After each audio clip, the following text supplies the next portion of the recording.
નમસ્કાર મિત્રો, છેલ્લે આપણે કરેક્ટ ધ અંડરલાઇન પાર્ટ્સવાળા વિભાગ જોયા. ત્યારબાદ આજે ફરી એક વખત યુનિટ 10 એટલે કે ટેક્સ્ટબુક તરફ આવીએ. ટેક્સ્ટબુકમાં યુનિટ 10ની આપણે ચર્ચા કરી હતી. ત્યારબાદ હવે આપણે એની એક્ટિવિટી જોઈ લઈએ. જેટલી પણ એક્ટિવિટી કરાવીએ એ ટેક્સ્ટબુકનો જે ચોપડો છે તેમાં તમારે લખવાની રહેશે. હવે V1 એક્ટિવિટી કરવાની નથી. V2 જો કમ્પ્લીટ ધ પેરેગ્રાફ પૂર્ણ કરો યુઝિંગ એટલે ઉપયોગ કરીને the words from the bracket કૌંસમાંથી. ટૂંકમાં આ જે આપણે બોર્ડનું જે પેપર આવે છે તેમાં કમ્પ્લીટ ધ પેરેગ્રાફ આવે છે, એમાં પણ પૂછાઈ શકે. પછી આના ઉપરથી કરેક્ટ ધ અંડરલાઇન્સવાળો વિભાગ આપણે તો જે શરૂ રાખ્યો હતો એમાં પણ આ વિભાગ પૂછાઈ શકે. તો પહેલાં આપણે બધા અર્થ જોઈ લઈએ. એટેન્શન એટલે ધ્યાન, લોંગિંગ એટલે તીવ્ર ઈચ્છા, સ્ટ્રેન્થ એટલે શક્તિ, કરેજ હિંમત, પ્લમ્પ એટલે જાડા વ્યક્તિ હોય તેના માટે વપરાતો શબ્દ છે પ્લમ્પ, ફ્રેન્ડલી એટલે મિત્રતાભર્યું, કાઇન્ડ એટલે દયાળુ, જેન્ટલ એટલે નમ્ર, અર્જ એટલે વિનંતી કરવી. સૌથી પહેલાં જ Raj stood near the garden. Stood એટલે ઊભો રહ્યો. રાજ બગીચાની પાસે ઊભો રહ્યો હતો. He saw two woman. તેણે બે સ્ત્રી જોઈ હતી. હિઝ ખાલી જગ્યા વોઝ ડિવાઇડેડ. તો બ્લેનફોર્ડનું જેમ ધ્યાન વેચાઈ ગયું હતું તેમ અહીંયા પણ આનું ધ્યાન વેચાઈ ગયું. તો પહેલાંમાં શું આવશે? એટેન્શન. હવે જો અહીંયા એટેન્ડ હોય તો એ નહીં આવે, યાદ રાખજો. એ વર્બ છે, આપણે નાઉન લેવાનું છે, એનું ધ્યાન. His attention was divided between the two.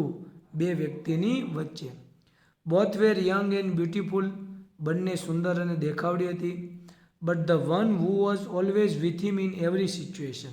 Every situation એટલે પ્રત્યેક પરિસ્થિતિ. પરંતુ એક સ્ત્રી એ હતી કે જે એની સાથે પ્રત્યેક પરિસ્થિતિમાં ઊભી રહેતી હતી, ટૂંકમાં એને સપોર્ટ આપતી હતી. And second one was more beautiful than the first. Second one એટલે બીજી સ્ત્રી. મોર બ્યુટીફુલ એટલે વધારે સુંદર હતી. કમ્પેરેટિવ ડિગ્રી છે, ધ્યાન રાખજો. અહીંયા THN ધેનની જગ્યાએ THEN ધેન હોય તો તમને સમજાઈ જવું જોઈએ કે અહીંયા THAN આવે. અને બીજી સ્ત્રી છે એ પહેલી સ્ત્રી કરતાં થોડીક વધારે સુંદર. સો હી ફેલ્ટ સ્ટ્રોંગ ખાલી જગ્યા ટુ ફોલો ધ સેકન્ડ. તો સ્ટ્રોંગ અર્જ, કંઈક એને એની પાછળ જવાની તીવ્ર ઈચ્છા હતી, તો ફેલ્ટ સ્ટ્રોંગ અર્જ આવશે. યેટ તેમ છતાં પણ. He also had a deep longing for the first woman who had given him ખાલી જગ્યા એન્ડ ખાલી જગ્યા. તો ડીપ લોંગિંગ એટલે તીવ્ર ઈચ્છા હતી. અને great strength and courage. Strength એટલે આપણે વાત કરી હતી શક્તિ, તમને યાદ જ હશે. Strong, strength, સ્ટ્રેન્થેન. કરેજ એટલે હિંમત. આગળ એન્ડ ધેર શી સ્ટૂડ.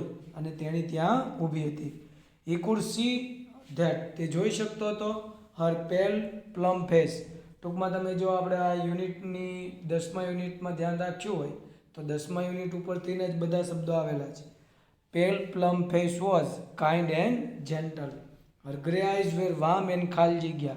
તો ત્યાં શું આવશે? ફ્રેન્ડલી. કે તેની જે ભૂખરી થતી આંખો હતી એ હૂંફ અને મિત્રતા દર્શાવતી હતી.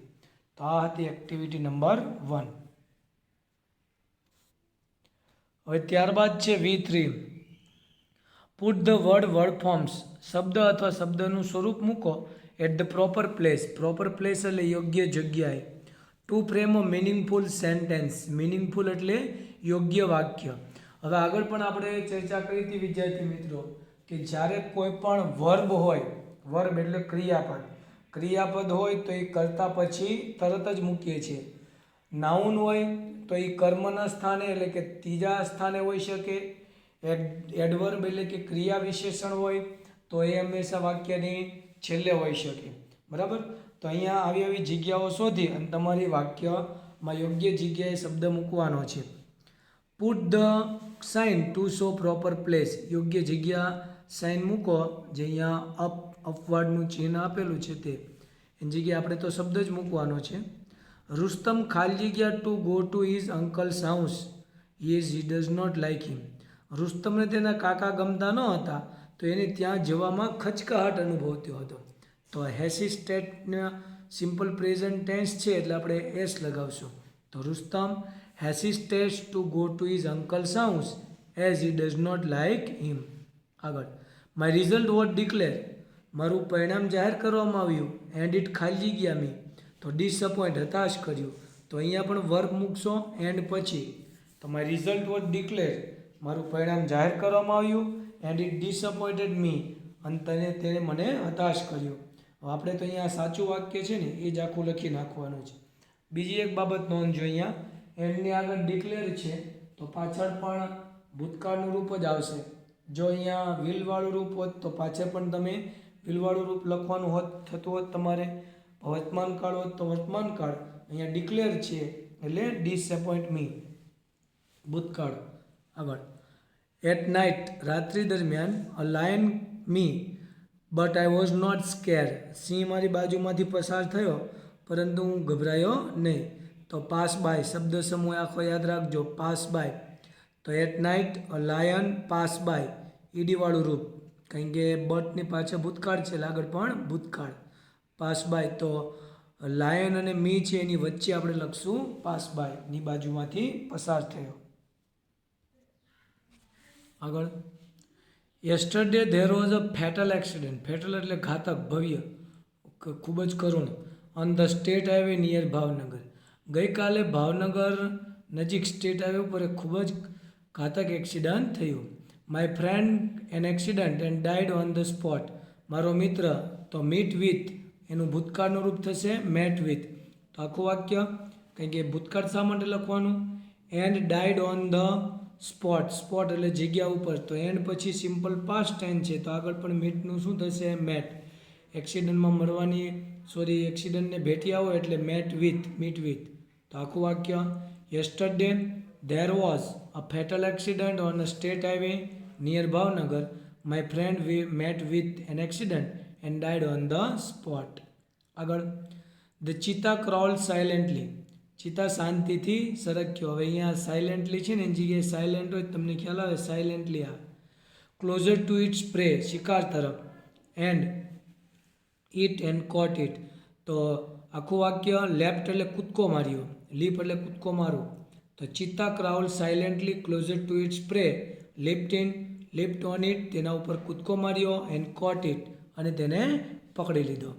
આગળ Khaleda has a lack of self confidence, ખલેલાને આત્મવિશ્વાસની ખામી છે. So she is not able to on study, તો અહીંયા શું આવશે, કોન્સન્ટ્રેશન છે એનું નાઉન છે તો આપણે લખવું પડશે concentrate. Khaleda has a lack of self confidence, એને આત્મવિશ્વાસની ખામી છે. So she is not able to concentrate on study, કારણ કે તે અભ્યાસ ઉપર ધ્યાન કેન્દ્રિત કરી શકતી હતી નહીં. આગળ રાજ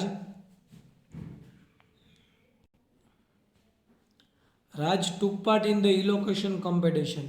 ઇલોકેશન કોમ્પિટિશન એટલે યાદ રાખજો વક્તૃત્વ સ્પર્ધા. રાજે વક્તૃત્વ સ્પર્ધામાં ભાગ લીધો. એ પરફોર્મ વેરી વેલ, તેણે ખૂબ જ સારું પ્રદર્શન કર્યું. ઇન ધ કોમ્પિટિશન, સ્પર્ધામાં. સો હી સક્સેસ ઇન ઇટ, તો તે સફળતાની આશા રાખતો હતો. તો સો હી એક્સપેક્ટેડ સક્સેસ ઇન ઇટ, તેથી તે સફળતાની આશા રાખતો હતો. તો આખું વાક્ય, રાજ took part in the elocution competition, he performed very well in the competition, so he expected success in it. Expect એટલે આશા રાખવી, અહીંયા એનું V2 એટલે કે ભૂતકાળનું રૂપ લાગુ પડશે. ચાલો હવે ત્યારબાદ જોઈએ નેક્સ્ટ એક્ટિવિટી V4. આ પણ તમારે એક્ટિવિટી બુકમાં જ લખવાની છે. આજે ટોટલ કરાવીએ છીએ બધી એક્ટિવિટી બુકમાં લખવાની છે, અને એમાં જે નિયરેસ્ટ મિનિંગ આવે છે, ઓપોઝિટ મિનિંગ આવે છે, એ બધું યાદ રાખવાનું છે, મોઢે કરવાનું છે, કારણ કે એમાંથી એક્ઝામમાં પૂછાઈ શકશે. Find out the word nearest in meaning, નજીકનો અર્થ હોય તે શબ્દ શોધી કાઢો. And use it in your own sentence, અને પોતાના વાક્યમાં રૂપાંતર કરો. આપણે ફક્ત નિયરેસ્ટ મિનિંગ જ શોધવાનો છે, કારણ કે વાક્ય રૂપાંતર કરવાનો વિભાગ એ આપણે હવે પૂછાતો નથી. તો લીવ એટલે છોડી જવું, તેમાં થશે ડિપાર્ટ. લાઈવ એટલે રહેવું, એ વર્બ છે, અને એનું નાઉન થશે લાઈફ, યાદ રાખજો. અને સ્ટે એટલે રોકાવું, તો અહીંયા થશે ડિપાર્ટ. સપોઝ એટલે ધારવું, આશા રાખવી, તો એનું એકદમ છેલ્લું છે જો એક્સપેક્ટ, આશા રાખવી. થિંક વિચારવું, સપોર્ટ ટેકો આપવો, બિલીવ એટલે માનવું.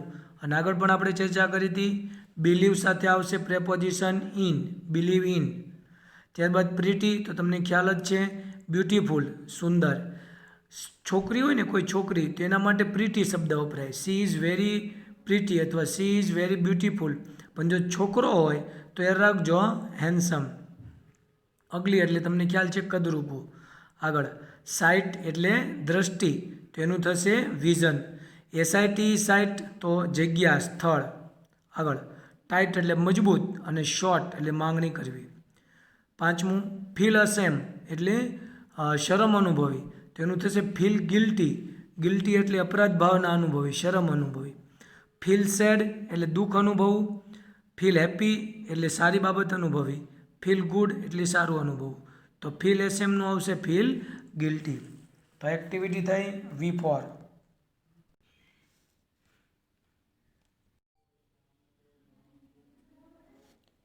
ચલો ત્યારબાદ છે પેજ ધ ઓપોઝિટ. બહુ મહત્વનો વિભાગ આવે છે, વિરોધી શબ્દ છે તેની જોડી બનાવો. તો શબ્દો પહેલાં આપણને આપેલા છે, જોઈ લઈએ. નેરો, સાંકડું. પુલ, ખેંચવું. લીવ, છોડી દેવું. પ્રીટી, સુંદર. અનટાઈડી એટલે અસ્તવ્યસ્ત, યોગ્ય ન હોય તેવું. પેલ, ઉદાસ, જાડું. વેલ્યુએબલ, કિંમતી. શાય, શરમાળ. રિફ્યુઝ, ના પાડી દેવી. બ્રોડ, વિશાળ, પહોળું. અલો, પરવાનગી આપવી. સ્ટે, રોકાવું. શાઇનિંગ, ચમકતું. COY કો એટલે શરમાળ.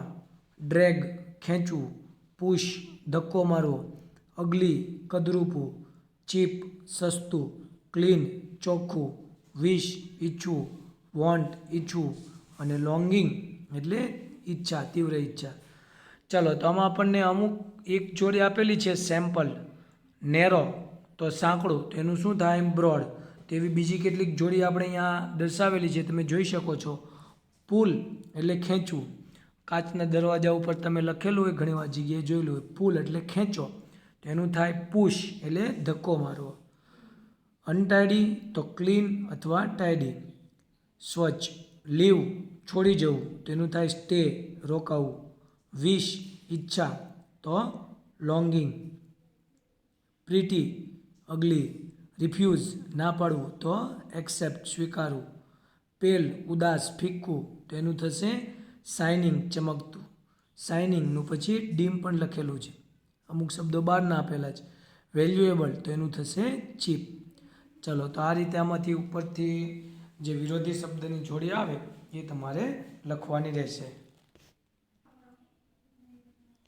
ચલો હવે વિદ્યાર્થી મિત્રો યાદ રાખજો, આ એક વિભાગ આવે છે.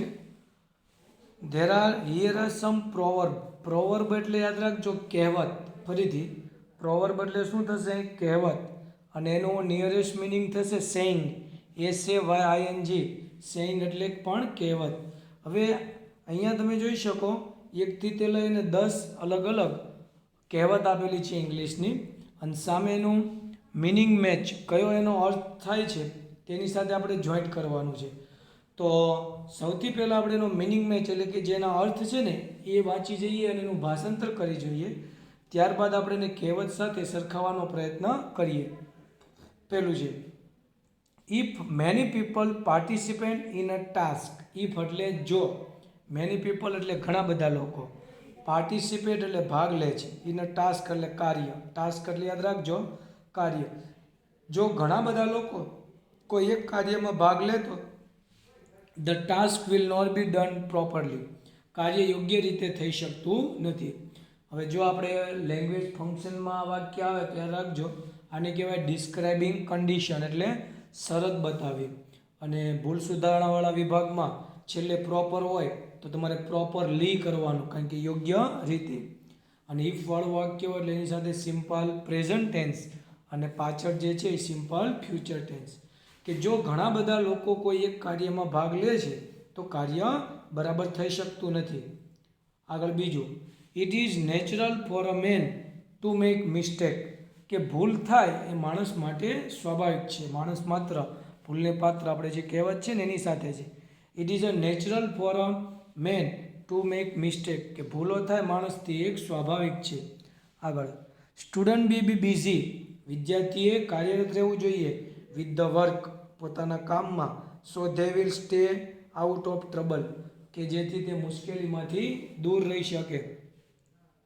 અ stupid person is not so good as an understanding foe. Foe એટલે દુશ્મન, કે મૂર્ખ મિત્ર કરતાં યાદ રાખવાનું, સમજતો અથવા સમજણવાળો દુશ્મન સારો. એટલે stupid person is not so good, મૂર્ખ વ્યક્તિ સારો નથી હોતો. એઝ અન્ડરસ્ટેન્ડિંગ ફો, સમજુ અથવા સારા શાણા દુશ્મન જેવો મૂર્ખ વ્યક્તિ સારો હોતો નથી. આગળ, a problem encourage creative effort. Problem એટલે સમસ્યા, ઇન્કરેજ એટલે પ્રોત્સાહન આપે છે, ક્રિએટિવ ઇફર્ટ એટલે કંઈક ને કંઈક ક્રિએટ્સ એટલે રચના કરવી, ક્રિએટિવ એટલે કંઈક રચનાત્મક, ઇફોર્ટ એટલે પ્રયત્ન. ટુ સોલ્વ ધ પ્રોબ્લેમ, સમસ્યાનો ઉકેલ કરવા માટે સમસ્યાનો ઉકેલ લાવવા માટે કંઈક ને કંઈક સમસ્યા છે એ આપણને પ્રોત્સાહન આપે છે, સારું પ્રયત્નો. પ્રોબ્લેમ ઇન્કરેજ એટલે પ્રોબ્લેમ પ્રોત્સાહન આપે છે, ક્રિએટિવ ઇફોર્ટ એટલે સારા પ્રયત્નો, અને ટુ સોલ્વ ધ પ્રોબ્લેમ. કંઈક નવો પ્રોબ્લેમ આવે તો સ્વાભાવિક રીતે વ્યક્તિ કંઈક ને કંઈક નવા વિચારો કરે છે, એનો ઉલ્લેખ છે. આગળ, એન ઇગ્નોરન્ટ મેન, ઇગ્નોરન્ટ એટલે અજ્ઞાત માણસ, ટૂંકમાં જેની પાસે જ્ઞાન ન હોય. સેઝ કહે છે, he has full knowledge of subject, કે તેની પાસે વિષયનું બધું જ જ્ઞાન છે. ફૂલ નોલેજ એટલે બધું જ જ્ઞાન છે, સબ્જેક્ટ એટલે વિષયનું. આગળ, there is power in team work, કે જે સંઘ હોય છે, ટીમ હોય છે, તેમાં શક્તિ હોય છે. There is power in team work, team વર્કમાં શક્તિ હોય છે. આગળ, when hope of success is fading, fading એટલે નબળું પડવું, જ્યારે સફળતાની આશા છે એ ચાલી જાય છે. પીપલ વિલ ટ્રાય એનીથિંગ, લોકો કંઈ પણ કરવા માટે તૈયાર હોય છે. પીપલ વિલ ટ્રાય એનીથિંગ, લોકો કંઈ પણ કાર્ય કરવા માટે તૈયાર હોય છે. આગળ, એક્શન ઓફ અ પર્સન, વ્યક્તિના કાર્યો, repay him or her in kind, એ એની સારી નરસી બાબતોમાં એને સાથ આપે છે. અને આગળ, સમથિંગ વોટ લુક્સ એટ્રેક્ટિવ, વસ્તુ કે જે આકર્ષક દેખાય છે, મે નોટ વેલ્યુએબલ, કદાચ એ કિંમતી ન પણ હોઈ શકે. Something what looks attractive may not valuable, વસ્તુ કે જે કંઈ આકર્ષક દેખાય છે એ હકીકતમાં કિંમતી ન પણ હોઈ શકે. ચલો, પહેલું છે યુનિટી ઇઝ સ્ટ્રેન્થ, એટલે સંઘમાં શક્તિ હોય છે. તો એની સાથે તમે જોઈ શકો જી છે, there is power in team work. ટૂંકમાં આ બંને કહેવત છે ને એ મેચ થાય છે. તમારે કઈ રીતે આ વિભાગ લખવાનો છે? એક બાજુ પ્રોવર્બ, દાખલા તરીકે આ યુનિટી ઇઝ સ્ટ્રેન્થ, તો સામે એનું મેચિંગનું જે વિધાન છે કયું? Statement G, there is power in team work. આગળ, all that glitter is not gold. All that એટલે જે કંઈ પણ, ગ્લિટ એટલે ચમકવું અને ગ્લિટર એટલે ચમકે છે, ઇઝ નોટ ગોલ્ડ તે સોનું હોતું નથી. જે કંઈ પણ ચમકે છે તે સોનું હોતું નથી. તો એમાં તમને ખ્યાલ છે એકદમ લાસ્ટનું સેન્ટેન્સ આવશે, something what looks attractive may not valuable, વસ્તુ કે જે આકર્ષક દેખાય છે હકીકતમાં તેની કોઈ કિંમત હોતી નથી. આગળ, એમ્પ્ટી વેસલ્સ એટલે ખાલી પાત્ર, સાઉન્ડ ધ લાઉડેસ્ટ અવાજ કરે. ખાલી વાસણ હોય તમને ખ્યાલ છે વધારે પડતો અવાજ થાય, ખાલી ચણો વાગે ઘણો, એના જેવું છે. એમ્પ્ટી વેસલ્સ સાઉન્ડ ધ લાઉડેસ્ટ, તો એમાં તમને ખ્યાલ છે આવશે એપ. જે અજ્ઞાત માણસ હોય ને, જેની પાસે કંઈ જ્ઞાન ન હોય ને, તે પોતાની પાસે મોટું બધું જ્ઞાન છે ને એવી મોટી મોટી વાતો કરતો હોય, એટલે એના માટેનું એફ વિધાન છે. એન ઇગ્નોરન્ટ મેન સે he has full knowledge of subject, યાદ રાખજો. એટલે એમ્પ્ટી વેસલ્સ એટલે ખાલી પાત્ર, સાઉન્ડ ધ લાઉડેસ્ટ એટલે સૌથી વધારે અવાજ કરે છે. આગળ, too many cooks spoil the food. Too many cooks એટલે ઘણા બધા રસોઈયા, સ્પોઇલ એટલે બગાડે, ફૂડ એટલે ખોરાક. ઘણા બધા રસોઈયા ભેગા થાય ત્યાં તમને ખ્યાલ છે રસોઈ બગડી જાય છે. પેલો વ્યક્તિ એમ કે થોડુંક આ નાખો, બીજો વ્યક્તિ એમ કે ના થોડુંક આ વસ્તુ ઉમેરો, એટલે એમ ઘણા બધા રસોઈયા ભેગા થાય ત્યાં હંમેશા રસોઈ યોગ્ય થઈ શકતી નથી.